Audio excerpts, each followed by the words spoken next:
یہ میرے ہاتھ میں امالی شیخ صدوق ہے.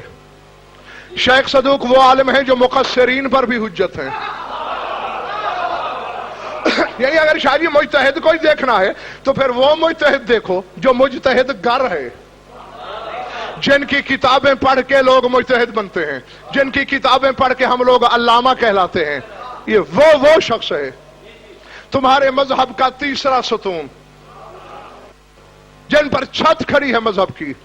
امالی جمع ہوتی ہے املا کی، یعنی انہوں نے املا کروائی ہے، بولتے رہے ہیں، لوگ لکھتے رہے ہیں. نماز کے بارے میں جب تشہد لکھوایا ہے انہوں نے تو پتہ ہے کیا جملہ لکھوایا؟ یجزی فی التشہد شہادتان فما زاد فتعبد. فرماتے ویسے تو 2 گواہیاں بھی کافی ہیں، لیکن 2 سے زیادہ گواہیاں جو نماز میں دیتے ہو وہ عبادت کے لیے ہوتی ہیں. نہیں، یہ فیصلہ میں نے تم پہ چھوڑا.